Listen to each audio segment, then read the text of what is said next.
ಒಳ್ಳೆಯ ಮೈಕಟ್ಟು ಹೊಂದುವುದೆಂದರೆ ಯಾರಿಗೆ ಇಷ್ಟವಿಲ್ಲ ನೀವೇ ಹೇಳಿ. ಅದರಲ್ಲೂ ಸಿಕ್ಸ್ ಪ್ಯಾಕ್ ಹೊಂದುವ ಹುಚ್ಚು ಈಗಿನ ಕಾಲದ ಯುವಕರಿಗಂತೂ ತುಂಬ ಜಾಸ್ತಿ ಇದೆ. ಆದರೆ ಅದು ಅಷ್ಟು ಸುಲಭವಲ್ಲ ಎನ್ನುವುದು ಕೂಡ ಎಲ್ಲರಿಗೂ ಗೊತ್ತಿರುವ ವಿಷಯವೇ. ವ್ಯಾಯಾಮಕ್ಕೆ ತಕ್ಕಂತೆ ಆಹಾರ ಸೇವಿಸುತ್ತಾ ವರ್ಷಪೂರ್ತಿ ಮೈಕಟ್ಟನ್ನು ಕಾಪಾಡಿಕೊಳ್ಳುವುದು ತುಂಬ ಕಷ್ಟದ ಕೆಲಸ. ಇದೇ ಕಾರಣದಿಂದ ಅದೆಷ್ಟೋ ಯುವಕರು ಕೆಲವು ತಿಂಗಳುಗಳ ಕಾಲ ಮಾತ್ರ ವ್ಯಾಯಾಮ ಮಾಡಿ ನಂತರ ಅದರ ಸಹವಾಸವೇ ಬೇಡ ಎಂದು ಬಿಟ್ಟು ಬಿಡುತ್ತಾರೆ.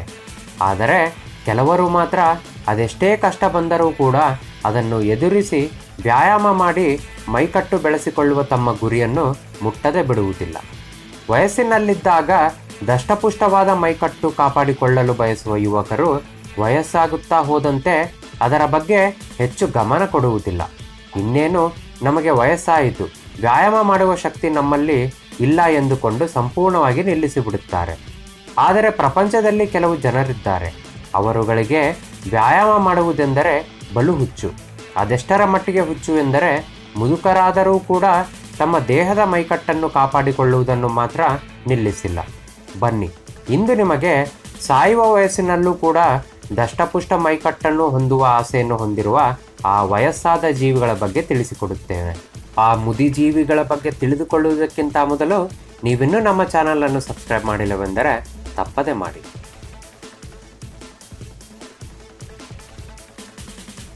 ಎಡಿತ್ ವಿಲ್ಮಾ ಕಾನರ್. ಅಮೆರಿಕದ ಈ ಮುದುಕಿಗೆ 75 ವರ್ಷ ವಯಸ್ಸಾಗಿದ್ದು, ಈ ವಯಸ್ಸಿನಲ್ಲೂ ಕೂಡ ಪ್ರತಿದಿನ ವ್ಯಾಯಾಮ ಮಾಡಿ ತನ್ನ ದೇಹದ ಮೈಕಟ್ಟು ಬೆಳೆಸಿಕೊಳ್ಳುವುದರ ಜೊತೆಗೆ ಅನೇಕ ಸ್ಪರ್ಧೆಗಳಲ್ಲಿ ಭಾಗವಹಿಸಿ ಮೊದಲ ಸ್ಥಾನ ಪಡೆದುಕೊಂಡಿದ್ದಾಳೆ. ಇದಷ್ಟೇ ಅಲ್ಲದೆ 2012ರಲ್ಲಿ ಪ್ರಪಂಚದ ಅತ್ಯಂತ ಹಳೆಯ ಬಾಡಿ ಬಿಲ್ಡರ್ ಎನ್ನುವ ಕೀರ್ತಿಯ ಮೂಲಕ ಗಿನ್ನಿಸ್ ದಾಖಲೆಗೂ ಕೂಡ ಸೇರ್ಪಡೆಯಾಗಿದ್ದಾರೆ. ವಯಸ್ಸು ಅನ್ನುವುದು ಕೇವಲ ಒಂದು ಸಂಖ್ಯೆಯಷ್ಟೇ ಎಂದು ಪ್ರಪಂಚಕ್ಕೆ ತೋರಿಸಿಕೊಟ್ಟ ಇವರು ಅದೆಷ್ಟೋ ಬಾಡಿ ಬಿಲ್ಡರ್ಗಳಿಗೆ ಉತ್ತಮ ನಿದರ್ಶನವಾಗಿದ್ದಾರೆ. Paul stone. ಸಾಮಾನ್ಯವಾಗಿ ನಮಗೆಲ್ಲ ಯುವಕರಾಗಿದ್ದಾಗ ದೇಹ ಬೆಳೆಸಿಕೊಳ್ಳುವ ಹುಚ್ಚು ಇರುತ್ತದೆ. ಆದರೆ ಪೌಲ್ ಅವರಿಗೆ ತಾವು 66ನೇ ವಯಸ್ಸು ಮುಟ್ಟಿದ ಮೇಲೆ ದಷ್ಟಪುಷ್ಟ ಮೈಕಟ್ಟು ಬೆಳೆಸಿಕೊಳ್ಳುವ ಹುಚ್ಚು ಶುರುವಾಗಿತ್ತು. ಇದನ್ನು ಕಂಡು ಅನೇಕ ಜನರು ನಕ್ಕಿದ್ದರು. ಆದರೆ ಇದ್ಯಾವುದಕ್ಕೂ ತಲೆ ಕೆಡಿಸಿಕೊಳ್ಳದೆ ವ್ಯಾಯಾಮದ ಕಡೆ ಲಕ್ಷ್ಯ ಕೊಟ್ಟು ಕೇವಲ 6 ತಿಂಗಳಲ್ಲಿ ಯುವಕರ ಹಾಗೆ ದಷ್ಟಪುಷ್ಟ ಮೈಕಟ್ಟು ಹೊಂದುವುದರ ಜೊತೆಗೆ ಅನೇಕ ಬಾಡಿ ಬಿಲ್ಡಿಂಗ್ ಸ್ಪರ್ಧೆಗಳಲ್ಲೂ ಕೂಡ ಭಾಗವಹಿಸಿದರು. ಇವರನ್ನು ಕಂಡು ನಕ್ಕಿದ್ದ ಜನರು ಕೂಡ ಇವರ ದೇಹವನ್ನು ಕಂಡು ಅಚ್ಚರಿಪಟ್ಟಿದ್ದರು. ಮನಸ್ಸು ಮಾಡಿದರೆ ಯಾವ ವಯಸ್ಸಿನಲ್ಲೂ ಕೂಡ ಸಾಧನೆ ಮಾಡಬಹುದು ಎಂದು ತೋರಿಸಿಕೊಟ್ಟ ಇವರು 80ನೇ ವಯಸ್ಸಿನವರೆಗೂ ಇದೇ ತರಹ ತಮ್ಮ ಮೈಕಟ್ಟು ಕಾಪಾಡಿಕೊಂಡಿದ್ದರು. ಆದರೆ ಈಗ ಪೌಲ್ ನಮಗೆ ಕೇವಲ ನೆನಪು ಮಾತ್ರ. ಜಿಮ್ ಶೇಫರ್.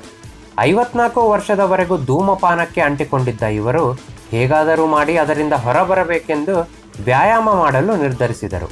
ಮೊದಮೊದಲು ತುಂಬ ತೊಂದರೆಗಳನ್ನು ಎದುರಿಸಿದ ಇವರು ನಂತರ ಕಷ್ಟಪಟ್ಟು ಮೈಕಟ್ಟು ಬೆಳೆಸಿಕೊಳ್ಳುವುದರ ಜೊತೆಗೆ ಅನೇಕ ಸ್ಪರ್ಧೆಗಳಲ್ಲಿ ಭಾಗವಹಿಸಿ ಪ್ರಶಸ್ತಿ ಪಡೆದುಕೊಳ್ಳುವುದರ ಮೂಲಕ ದುಷ್ಟಚಟಗಳಿಂದ ಹೊರಬಂದು ಏನು ಬೇಕಾದರೂ ಸಾಧನೆ ಮಾಡಬಹುದು ಎಂದು ಜಗತ್ತಿಗೆ ತೋರಿಸಿಕೊಟ್ಟರು.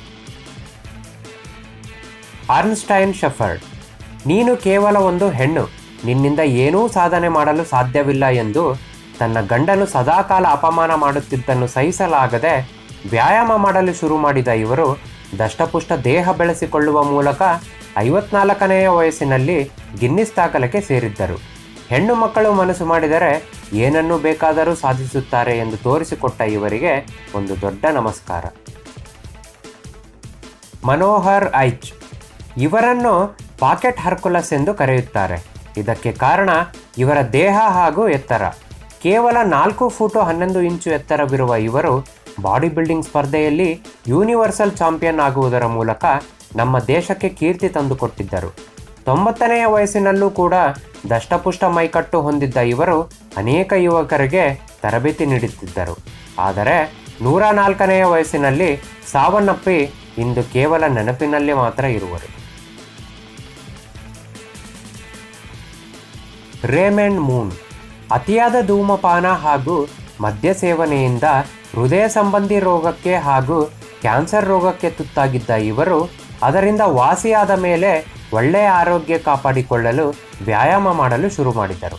ವರ್ಷಗಳು ಕಳೆದಂತೆ ಇದರಿಂದ ದಷ್ಟಪುಷ್ಟ ಮೈಕಟ್ಟು ಹೊಂದುವ ಮೂಲಕ ಅನೇಕ ಸ್ಪರ್ಧೆಗಳಲ್ಲಿ ಭಾಗವಹಿಸುವುದಷ್ಟೇ ಅಲ್ಲದೆ 2010ರಲ್ಲಿ ಗಿನ್ನಿಸ್ ದಾಖಲೆಗೂ ಸೇರಿದ್ದರು. ಕೆಟ್ಟ ಚಟಗಳಿಂದ ಹೊರಬಂದು ಜೀವನದಲ್ಲಿ ಏನು ಬೇಕಾದರೂ ಸಾಧನೆ ಮಾಡಬಹುದು ಎನ್ನುವುದಕ್ಕೆ ಇವರು ಉತ್ತಮ ಉದಾಹರಣೆ. ಇವರ ಹಾಗೆ ಇನ್ನೂ ಅನೇಕರು ಈ ಪ್ರಪಂಚದಲ್ಲಿದ್ದು ಅವರ ಸಾಧನೆ ಯುವಕರನ್ನೂ ಕೂಡ ನಾಚಿಸುವಂತಿದೆ.